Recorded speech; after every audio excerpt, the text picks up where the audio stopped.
Welcome everyone to this lesson, and in this video you're going to learn how to read the bass clef, which in other words, how to read the left hand. The reason we're learning them in different videos is because you read the bass and treble clef in different ways than each other. This would not be E, right? In the treble clef, if I drew a treble clef here in right hand, this would be E for every good boy deserves football. But you actually have different sentences for the lines and spaces that are exclusive to the bass clef. So before we begin, I'm going to show you what this bass clef looks like. And remember, this generally means playing your left hand. So this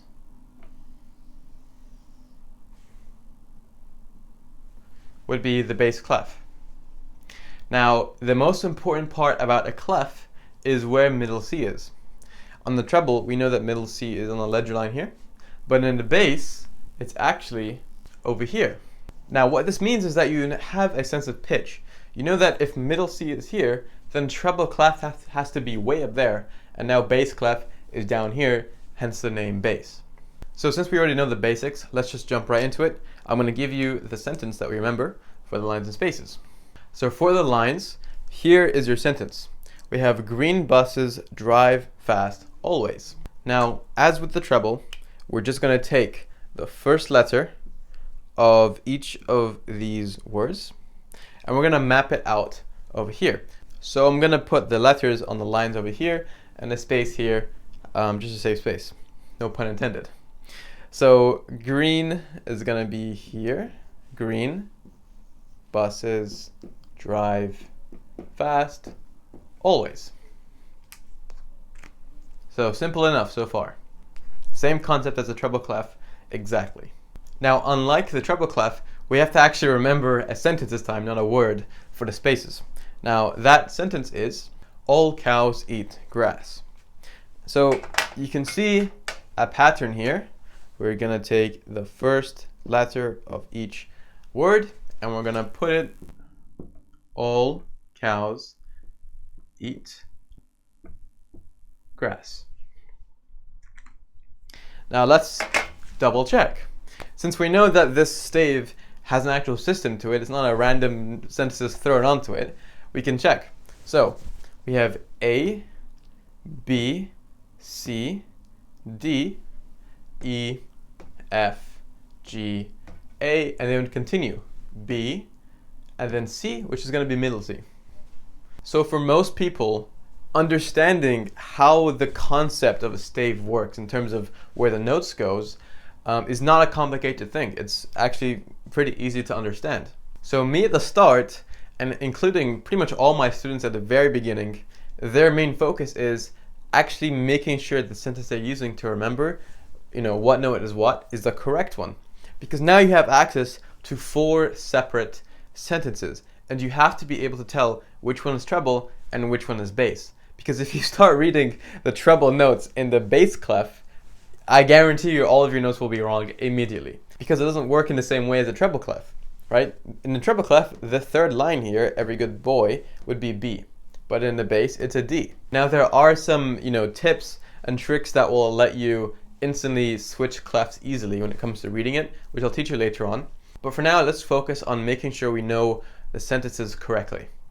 If you haven't already, I would very strongly advise that you write the lines and spaces sentences down for the bass clef and the treble.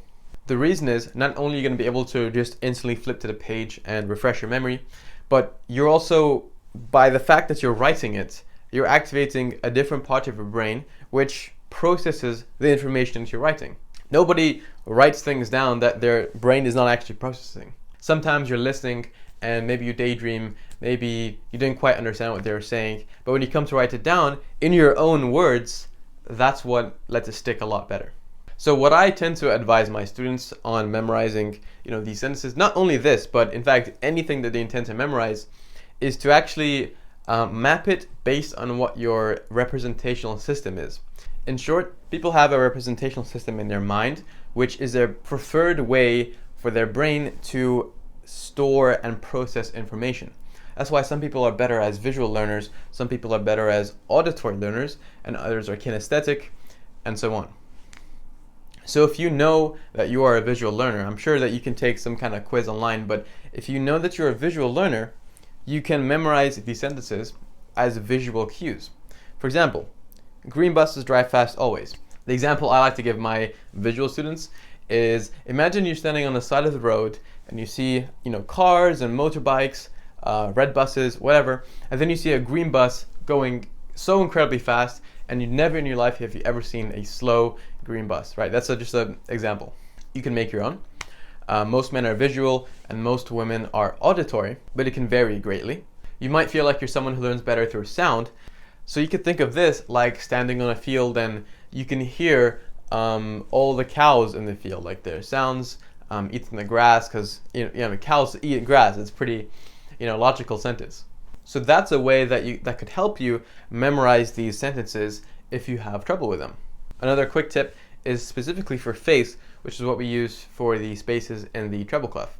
Faces in the spaces would be a good sentence to remember for that. Faces in the spaces, they rhyme and it makes sense. But when you think of space, it's higher up, right? It goes up and up. And the treble clef is higher than the bass clef. I just want you to get a gist of these sentences and understand how they work and how they fit into the staves. You don't have to feel like you have to be perfect at this right now, because we're going to do exercise together on this, where being practical with it is going to help you greatly. So before I quiz you on this, we're going to recap all 4 sentences. Then I'm going to quiz you on the treble clef and the bass clef and see how well you can do. Okay, so here's my chart. I've drawn it out for you. Yours can be a lot more neat than mine if you want to draw one out. Here's all of the sentences that you have to remember so that you can identify any note on either treble or bass clef. The lines for the treble: every good boy deserves football. Spaces, F-A-C-E. You can remember it by faces in the spaces. Bass lines: green buses drive fast always, and the spaces: all cows eat grass. Another association that I just came up with that you might find very useful is that green buses, or buses in general, and cows for the bass clef, they're both on the ground, right? They're both low to the ground. And what else is low to the ground? Low is like the bass clef, because the bass is, it's bass, it's low. So that's a way that you can connect these, and you can make your own as well. So take a good look, because I'm going to quiz you in a second. Pause the video now and make the notes if you want to. And if not, we're going to go straight on to the quiz.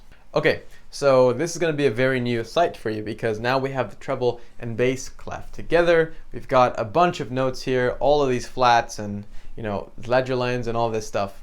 We've got this symbol over here too.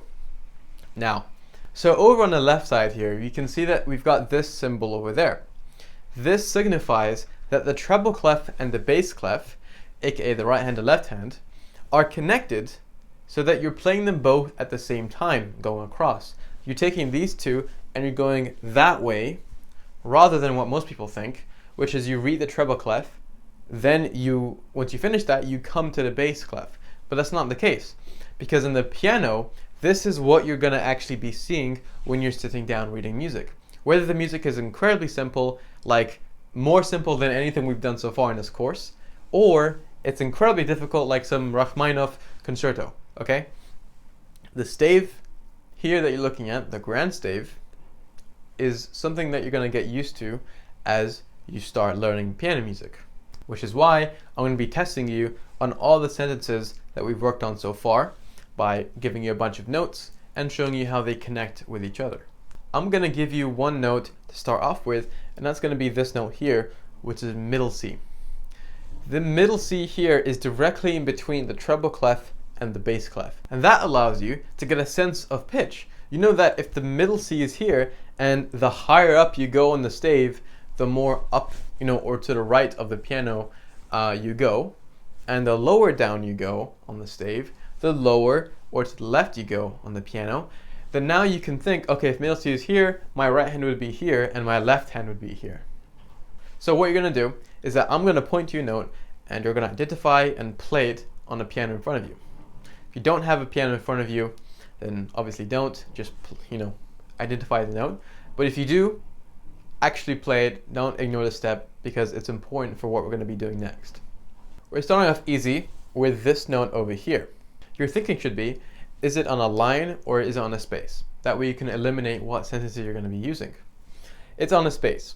Therefore, we're either using F-A-C-E, okay, 4 letters in that word, or all cows eat grass, also 4 letters in the word. And that's another tip to remember what sentence goes for what. Four lettered sentences are spaces.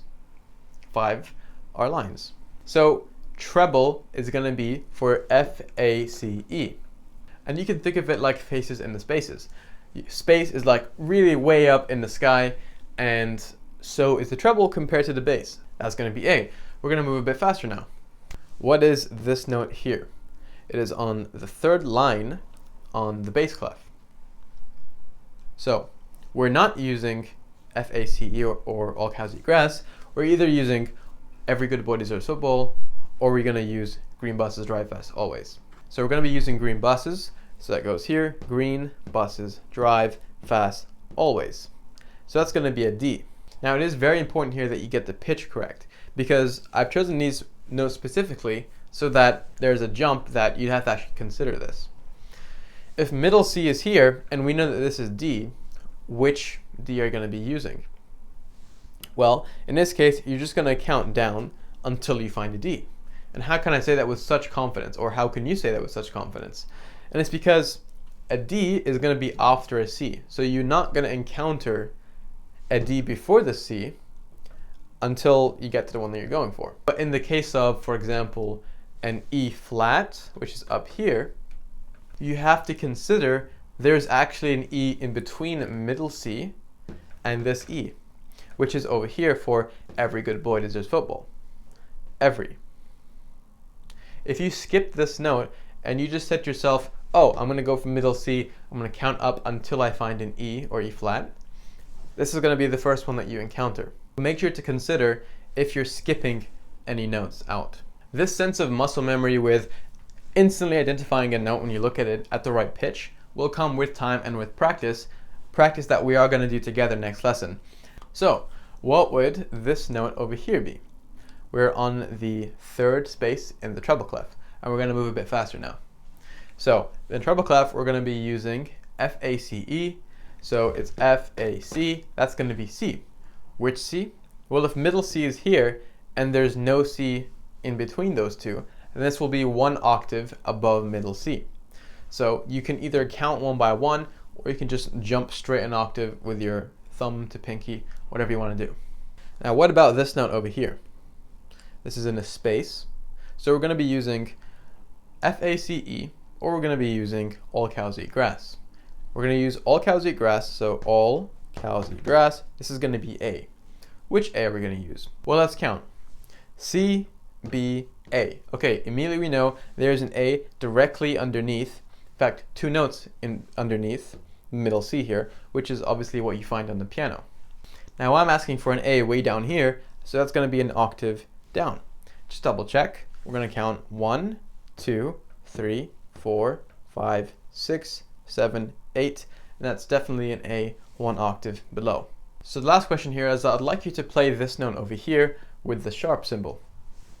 So it's on a line, so we're going to be using either Green Buses Drive Fast Always or Every Good Boy Deserves Football. We're going to use Every Good Boy Deserves Football, which is Every Good Boy Deserves, so that's going to be a D sharp. But D sharp is also the same thing as an E flat, which is marked over here. So even though physically on the piano it is the same note, but you just call it different names in your head, on the stave, that's not the case. You have different positions and different symbols to indicate the same note. This would be a D sharp. Remember, sharp is +1, semitone, and the E flat, flattening, so going down by semitone. These are both pointing at the same note. They're both the exact same note. It's just different ways of notating it. As for which note that is, I would like you to go and make sure you're playing it at the correct pitch. So actually pause the video now and play that note at the right pitch. Okay, so your final task here is just to play every single E flat that is notated here.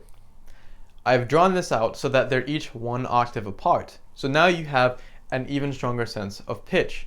And you start to bind, the gap distance here on the stave, on the grand stave actually, compared to the piano itself. So you've got an E flat way up here, and then you're going to go down to the E flat just above middle C, because it's over here. The only thing in between middle C and this E flat is a D, right? A D which would go on the space over here. Then we have an E flat 1 octave below and another E flat an octave below that. So actually, if you counted every step, you'd find that there's 8 notes in between each of these. So just to make it visual for you, I've drawn these blue lines which signify an octave gap in between each of these. So I can just put here 8VE, which is something that you'll find eventually, which signifies octave. So in terms of notation and identifying what note sits where, there is really not that much else to learn more than this. Now obviously this is not all there is to sheet music in general, because you do find key signatures, you find dynamics, articulation symbols, you find values and rhythms, you find time signatures. So this simply here is the baseline foundation so that you know, okay, it's saying play this note. Then we can start to build on those other attributes of sheet music in order for you to play more complex and beautiful music.